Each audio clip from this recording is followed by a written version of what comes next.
Welcome to MegaBucks Radio. Conversations with successful entrepreneurs, sharing their tips and strategies for success. Real-world ideas that can put MegaBucks in your bank account. Here's your host, Nina Hershberger. Well, welcome to today's show. This one's going to be a little different. It's one I've been wanting to do for a long time. We're going to talk about sponsorships. In fact, my guest today is Claude Haggerty, and he has got an amazing story. The one thing that I didn't ask him before we got on today's show is how could we get even somebody who wrote a book? Could they get sponsorship? So I'm going to remind him that we need to talk about this. But just give you a little background on Claude. Claude was raised in 4 different foster homes.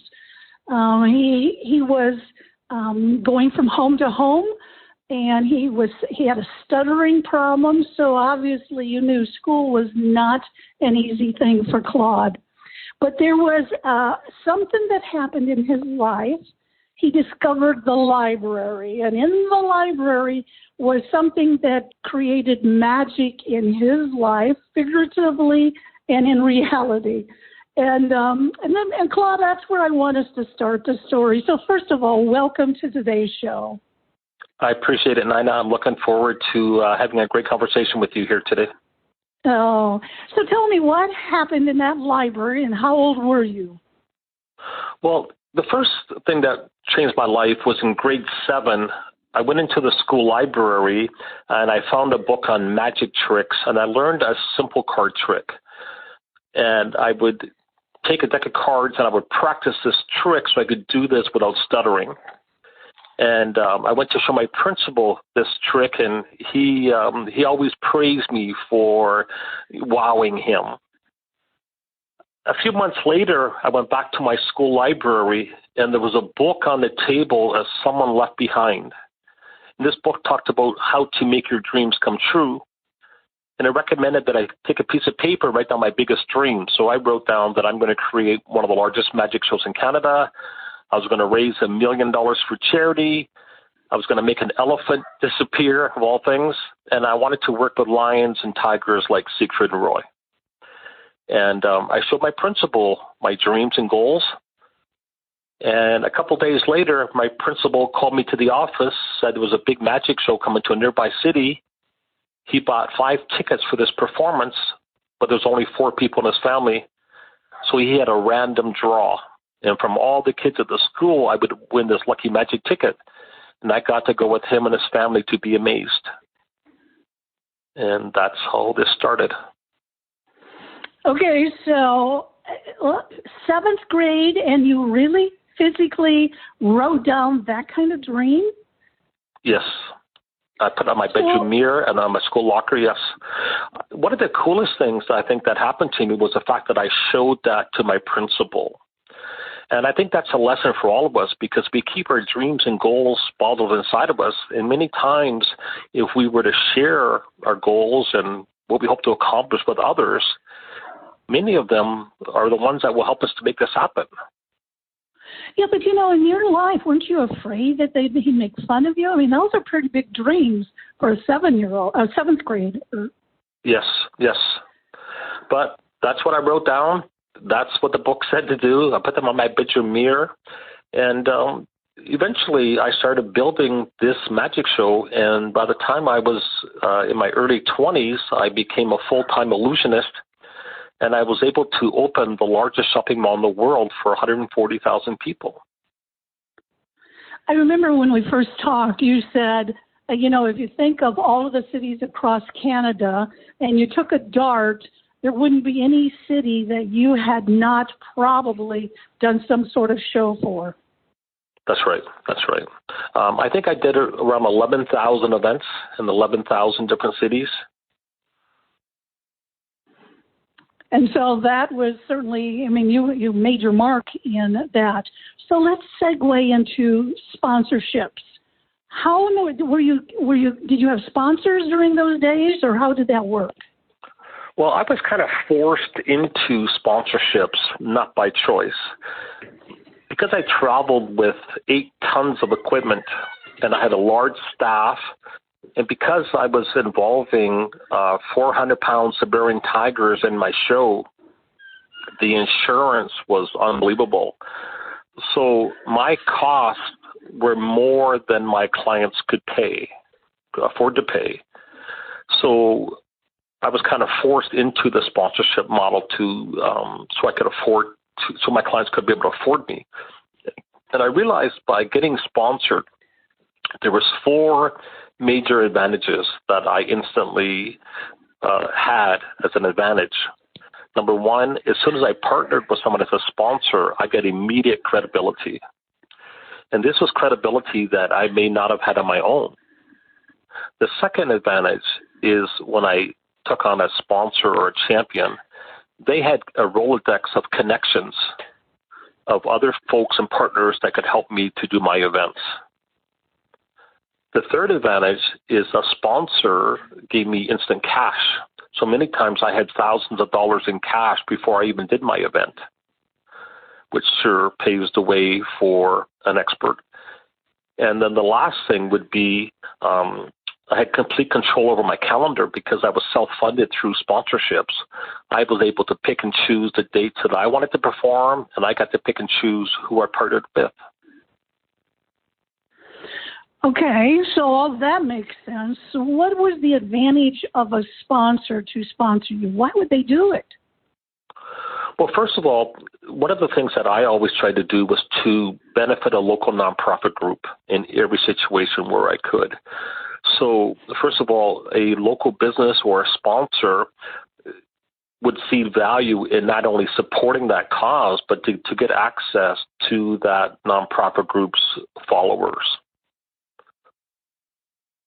So if I was doing a show or an event or a speaking engagement, and we were going to benefit Habitat for Humanity, or we're going to benefit, say, senior citizens, then there are sponsors and businesses that want to be in front of that audience. You know, they have a product or service that caters to that market.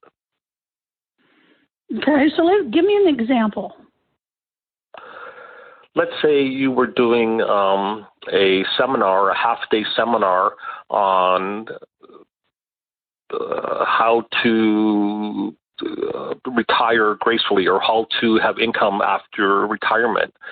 And you were catering more to senior citizens or seniors, there would be some nonprofit groups that may benefit seniors, but there would also be some sponsors that may be like the banking institution that they sell reverse mortgages, or they provide mobility equipment to help seniors get around with wheelchairs and walkers and mobility.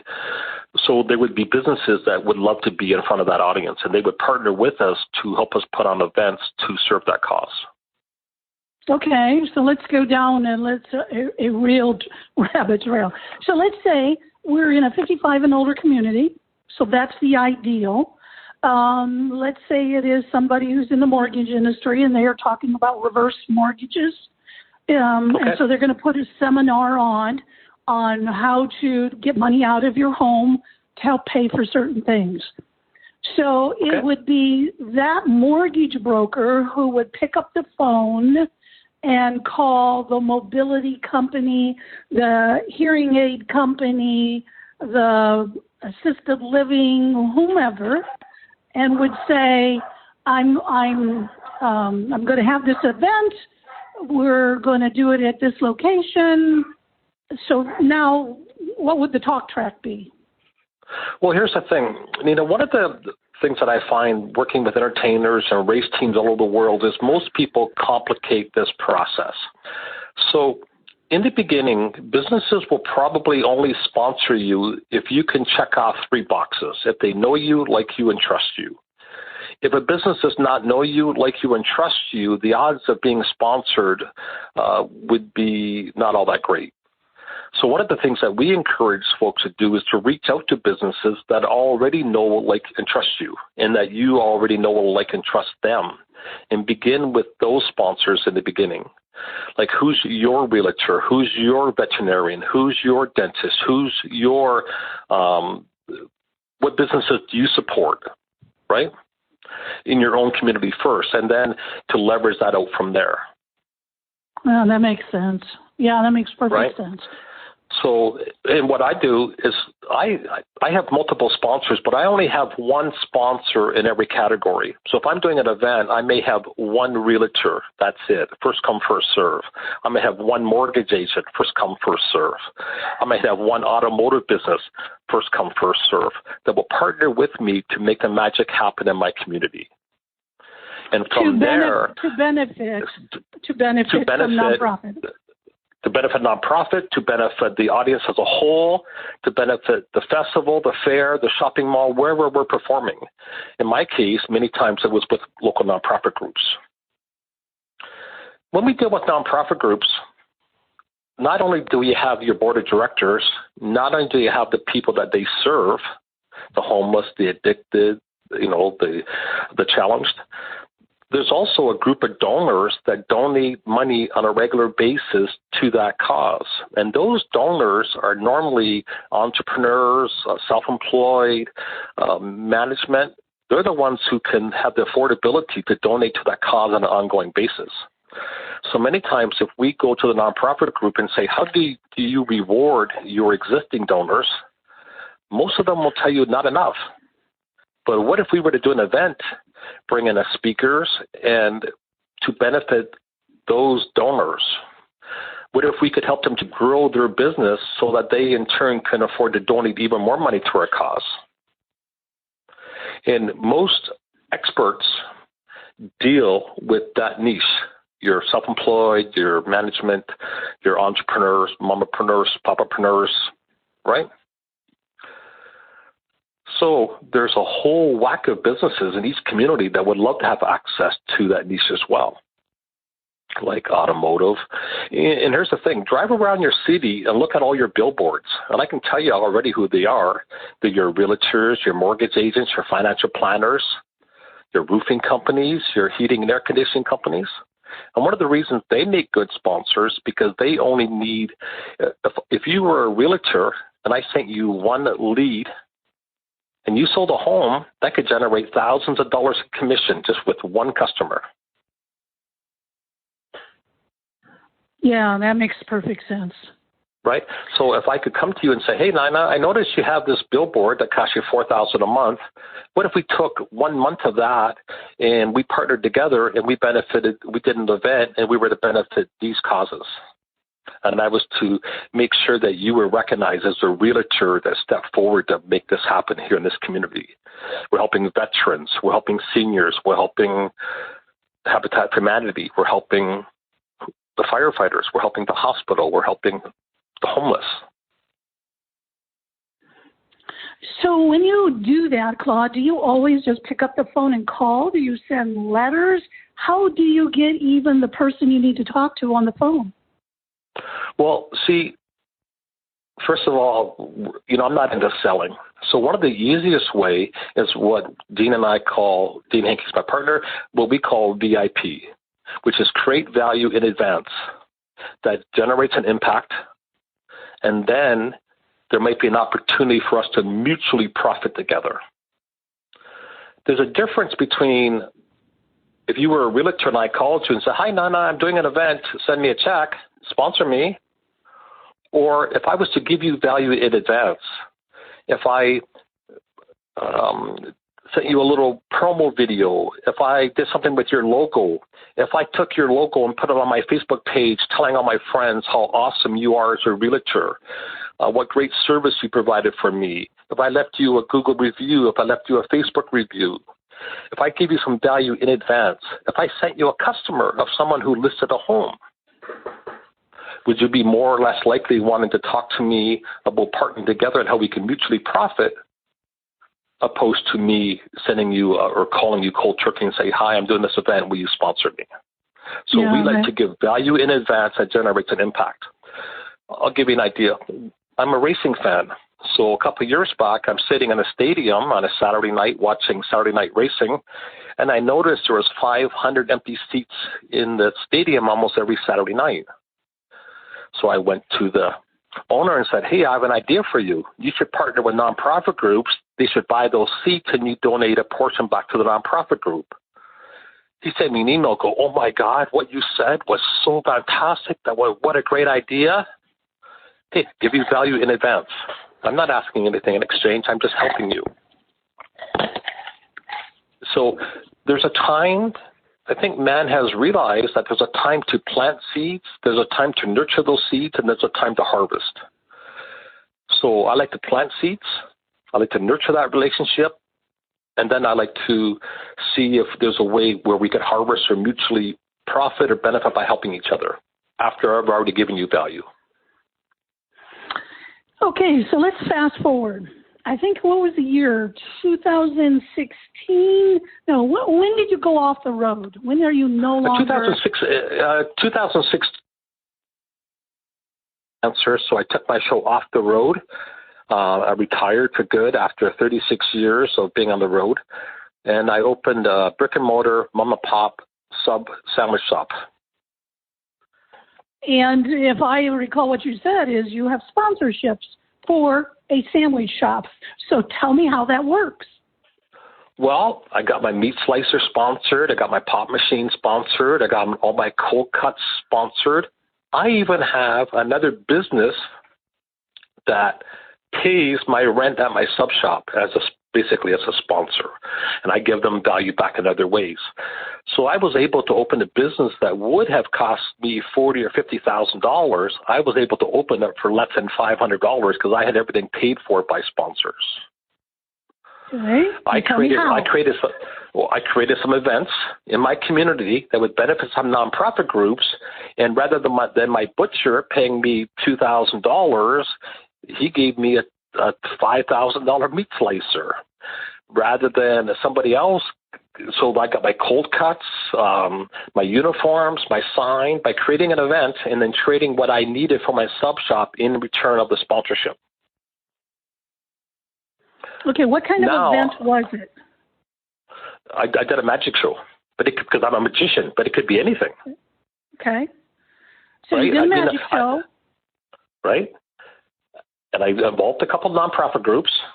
And then what I did is I reached out to some businesses that had things that I needed. I went to them and said, look, I'm a magician. I'm opening up a sub shop. This is what I'm doing. This is who I'm going to benefit. And this is how you can help me. And this is how I can help you. Now, by the way, my butcher shop that donated my meat slicer, I've already bought about probably $350,000 worth of meat from him since that day. But I created a win-win opportunity. This is who I am. This is what I'm trying to do. This is what I need.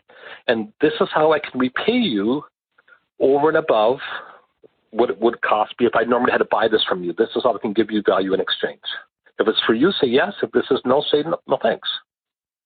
So in other words, let me see if I can interpret this. So you needed a slicer, a meat slicer. He has them. He sells them. And right. And so you're going to do a magic show for a couple of them, and it's sponsored by this meat person. That's right. Instead of giving you $2,000, he just gives you the unit that would cost him less than $2,000 in exchange for saying, from now on, I will buy all my meat from you. That's right. Okay. All right. Win-win. Straight up. This is who we call it hot. Totally honest, open, and transparent. This is how I am. This is what I'm doing. This is what I need. This is who I'm going to benefit. And this is how you can benefit should you decide to partner with me in this. If it makes sense, let's do something. If not, no harm done. Okay. So who is paying your sponsoring, giving you money to pay your rent every month? There's a heating and air conditioning company, and I do their social media. I do a social media post on their Facebook page 4 times a week, and they pay me a dollar figure, which pays 100% of my rent at my store. Got it. Okay. Do you have like a little newsletter? So, I mean, I don't know how many people you've got coming into your sandwich shop, but obviously, people that eat, people that have money, people that whatever. Do you have any kind of little newsletter, and then you feature these sponsors in that? One of the things that we do, we have a very cool loyalty program at our shop. And when, you come in, you have a stamp card. Every time you buy a sub, you get a stamp. You get 12 subs. You get 12 stamps. We give you 2 free sandwiches, which, other businesses have done. What we do is once those cards are full, we get you to put your name and phone number on it. We put it into a draw barrel, and a couple times a month, we give that barrel a spin. We pull out those loyalty cards live on Facebook, and we give away some killer prizes, which have been sponsored. Because we live 10 minutes from Niagara Falls, which is a very tourist destination, we're able to get some amazing prizes, jet skiing, going on the helicopter rides and things like that. And we give these prizes away, and they're all sponsored because we promote them to our 4,000 followers. We have 4,000 regular customers, and we're promoting these attractions in these businesses, and they give away a prize, which one of our customers wins. We ask our customers when they're done if they would go and leave a 5-star review back on that page. They would share their experience on our page as well, which creates more interest for our program, more interest for our sandwiches, and more interest for those we partner with. Wow. Do you have stickers around your, saying, talking about the heating and air conditioning person, talking about the Niagara whatever? I mean, anything like that? We don't have stickers per se, but we essentially, we definitely thank them on our social media pages, and we simply refer them. And, I've also created, because I'm quite involved with the Speedway, I got the heating and air conditioning company, sponsored some race cars. I got them some advertising at the Speedway. Right. Interesting. Which is something they may have not been able to do on their own. But because I'm working with the Speedway and I'm creating these events for the Speedways, the Speedway also gave me a $7,000 advertising package for my sub shop. I have my own sub day, my own night of racing, and I can address the whole 2,000 or 3,000 people in the stadium, give them benefit, give away subs, promote my sub shop, get my name and photos with all the winners, have a booth at the track. So I get a lot of extra perks, and it's all because I help the racetrack fill their empty seats, creating value in events.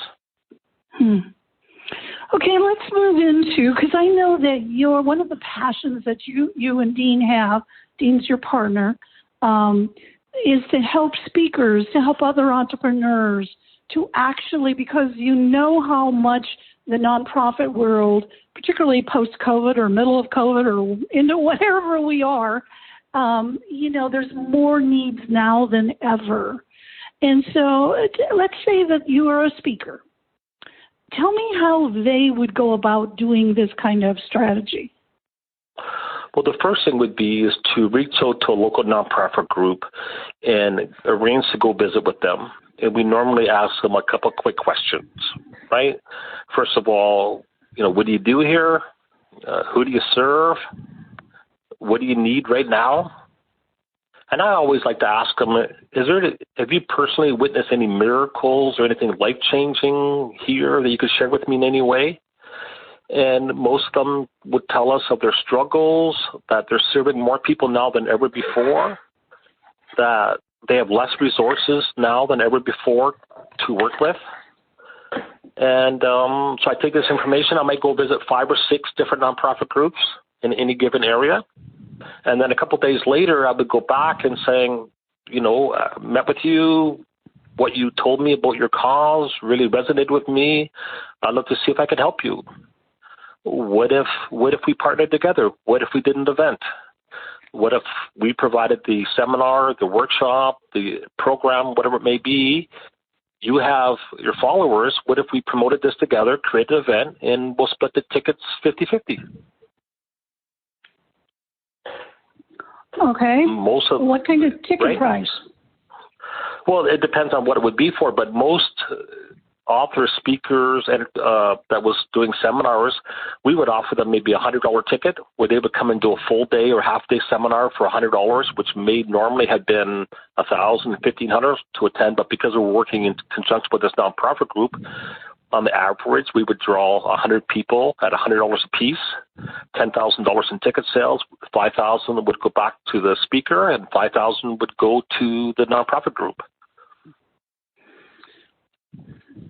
the sponsors, most sponsorships, we keep 100% of our sponsorship money. But the sponsorship allows us to be generous with our ticket split, because normally when you go do an event, you normally promote it, sell your admittance, and keep 100%. That's the way events are done. But because we are sponsored, we're now able to donate 50% of our ticket. First of all, we're able to discount our program that normally would have been $1,000, but today we're only charging $100 for this program. Because of our sponsors, we're able to do this. And secondly, we're now in a position that we could donate 50% of our ticket sales to a local nonprofit group, because our sponsors allow us that affordability to make that happen. So, Claude, I'm just sitting here thinking, let's say somebody thinks, well, I'm not a good speaker. I'm not good on the stage. I freeze up and stuff.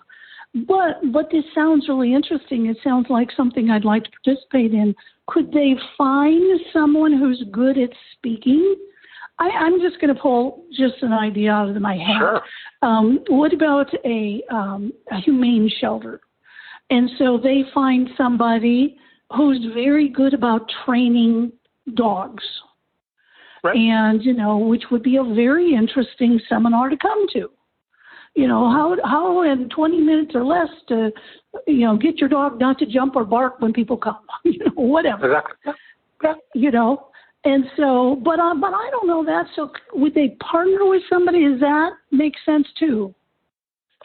The thing is, it could be anything. We could do an ice cream social. We could do a pie eating contest. We could do any event, right?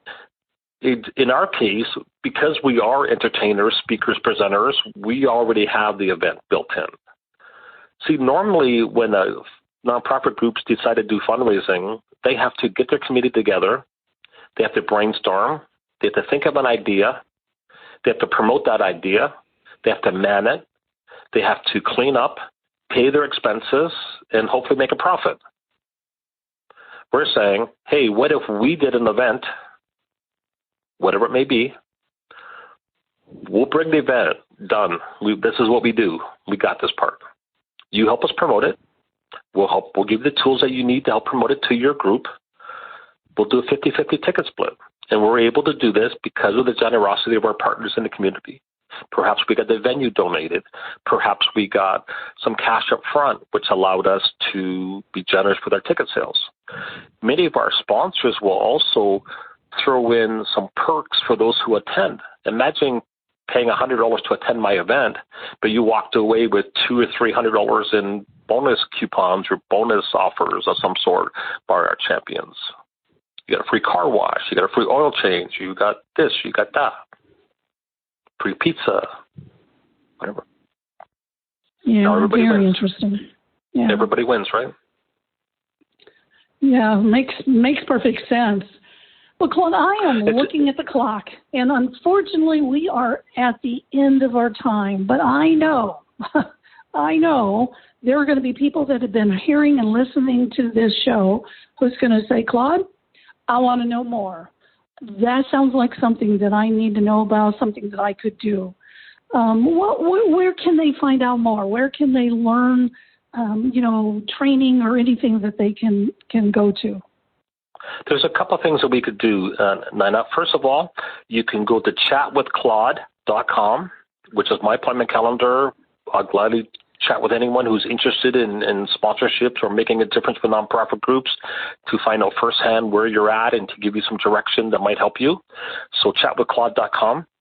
Also, my partner and I, Dean Hankey, and I are putting on a web chat on Friday, July 22nd at noon Eastern Standard Time. We'll do about an hour. We'll talk about creating events. We'll talk about getting them sponsored, and we'll talk about creating products or services to offer those folks afterwards. That's completely free. You can go to deanhankey.com/webchat. And also, Nina, I will also post a review of a web chat that Dean and I did recently, and I'll post this under claudehaggerty.com/Nina. Okay, so that's not a review. That's a replay of one of the webinars. That's right. That's okay. Right.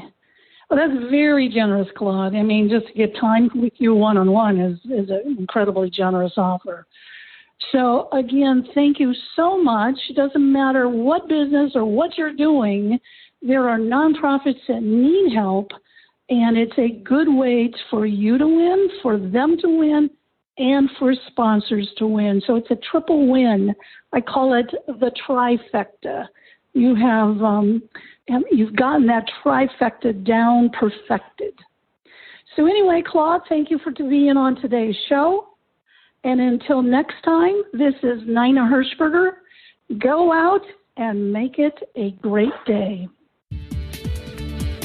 Thank you for listening to MegaBucks Radio with Nina Hershberger. To learn more about the resources mentioned on today's show or to listen to past episodes, visit megabucksradio.com.